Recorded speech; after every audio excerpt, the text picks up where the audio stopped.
Yeah, this is Paul. Yeah, I'm just sitting here waiting to get my constitutional rights. Uh, I had some problems yesterday. Uh, I had sent some emails and somebody was obstructing my email accounts. And it can be somewhat frustrating when every day you attempt to inform law enforcement that your civil rights are being violated. Your sons are being held hostage. You're being obstructed from getting your assets. And I know those in law enforcement, they must be concerned about the enforcement of the law. I mean, isn't that why they have jobs? Don't they like to enforce the laws of the United States? Wouldn't that be something if you were employed as a law enforcement officer, but you didn't like to enforce the laws? It's kind of like they would think, well, I need to have a job to be able to support my family, and I need to have a job so as to pay my expenses every month. But I don't really like enforcing the law, so I'm not going to enforce the laws of the United States. I'm just going to sit there and collect a check every month. Because I'm in law enforcement, and I've been in law enforcement for decades, and so what? The guy's emailing those that are sheriffs that his rights are being violated, and they decide that they don't really want to enforce the law. They just want to collect an income every month. Now, you would think that there'd be some sort of job description to be able to be a sheriff or a police officer. I often thought that when you get employed to have an income, that you actually have to do what you're employed to do, and if you don't do what the law requires, then you could get fired for cause for not enforcing the laws of the United States. Now, let's say you went to apply for a job, any job. Let's working at the AM PM as a cashier.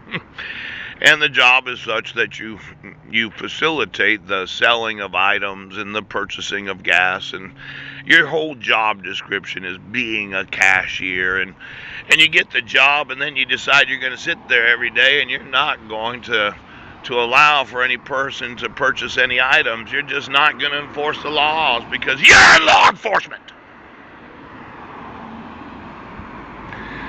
Now, when I document that my right to due process is being violated, that the protection order was issued without it having the requirements of the law, that I was given actual notice and opportunity to be heard, it seems like there's a whole lot of sheriffs, quite possibly throughout the whole nation, that think they're owed a check just because they have a badge.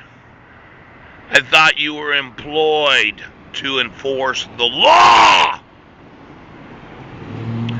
Now, when we go through the actual employment of every oath of office everywhere in the nation, those elected to government, there's usually some sort of job description where they have to actually fulfill a duty or requirement for employment.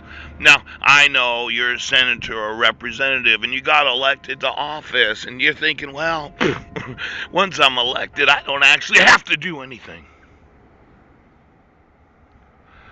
Now, after the number of emails, hundreds of thousands of emails and thousands of videos, and attempting to email law enforcement that my rights are being violated and not getting any response, it looks to me like they really don't want their jobs because they're not doing what they have said that they would do. They just want the check. They don't want the job. Now, if you could you give me the actual employment description of every person that's employed as a judge or justice, as a commissioner, as a sheriff or police officer? What does their job description require of them, and why are they still employed?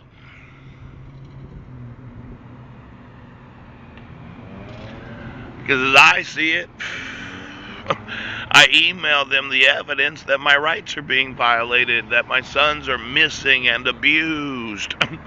And they just don't want to do what they have sworn that they would do. They want to be employed. Of course they want the income every month, but they don't really want to enforce the laws of the United States.